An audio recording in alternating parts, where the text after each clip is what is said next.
it just shattered my heart. Well, right now on Wink News Weekend, we're remembering an officer killed in the line of duty. I don't get any business anymore, man. Like, it's horrible. Horrible red tide is hurting more than just marine life, the effect it's having on our economy that depends so much on good water. And I'm Channing Frampton. It's Sunday, July 29th. We'll have those stories in just a minute. But first, let's check with meteorologist Brooke Silverang to see what she's tracking on the radar right now.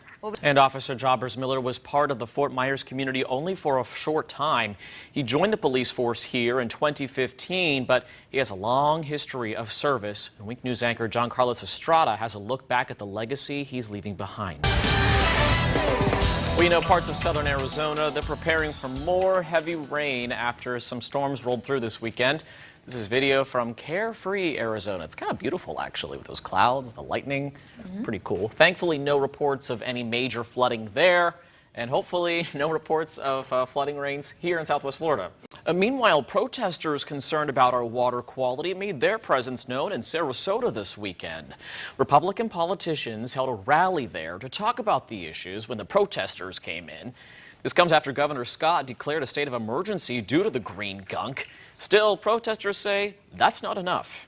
If that happened here on Siesta Key, the #1 beach in the country, I bet there would be 10,000 people here.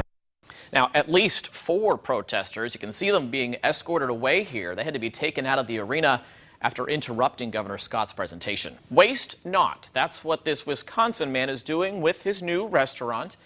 David Hyde is using leftover food that grocery stores and restaurants like to throw out. His restaurant, called Little John, is named after his son. It's not open yet, but the concept is creating quite a stir. Yeah, thousands will walk away with new backpacks stuffed with school supplies, but that is just the start. Wink News reporter Brendan Leslie is live at North Fort Myers High School, where people are already lining up this morning. And that comes just one day after loved ones held a funeral service for the man who was killed in this parking lot dispute. It happened in Clearwater. The funeral for Marquise McLaughlin was held yesterday in Largo. McLaughlin was shot and killed by Michael Drecka last week after the two got into an argument over him being illegally parked in a handicap spot. I mean, the family's hurt right now. This is one of their darkest hours. You know, they haven't experienced death like this ever before, you know, and it just happened to be at a violent act like that. And we just, you know, they're hurt right now. The shooting has reignited the debate over Florida's Stand Your Ground law, which allows any person to defend themselves by any means necessary if they fear for their lives. Senator Bill Nelson is calling for the Department of Justice to investigate this shooting. Now, this morning, police say there's a high probability that the cardiologist who was shot in Houston, who was riding his bike, was targeted. Surveillance video from July 20th shows 65-year-old man riding his yellow bike just moments before he was murdered. In these clips, you can see the suspect wearing a baseball cap, sunglasses, and a backpack, and now police are looking for him.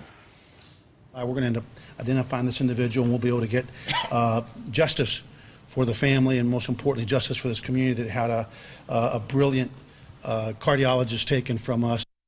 Now, the man who was killed was a renowned doctor in the area and even treated President George H.W. Bush in 2000 for an irregular heartbeat.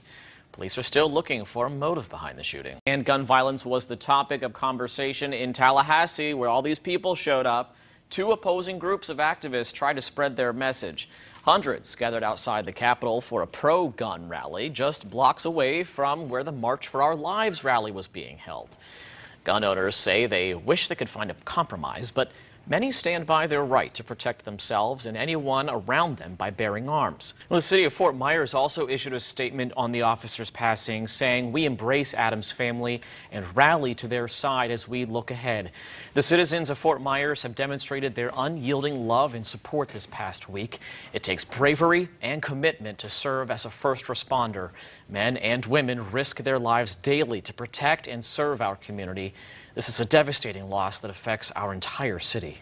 A warning about an online video challenge that's putting your kids in danger. The so-called hot water challenge involves drinking boiling water or pouring it on someone. It's already killed a child here in Florida, and doctors say they're starting to see more of these internet challenges land people in the emergency room. And it's suggesting to people that they can try it and maybe they won't be hurt, but they will be, I can guarantee it. If your friends are telling you to do this, they are not good friends. And just look at this kid. He took part in the challenge and got severely burned. Now, doctors say it's possible to end up with permanent disfigurement due to burns. Or if someone swallows the hot water, it burns the airway that could cause them to close, and that could also kill them.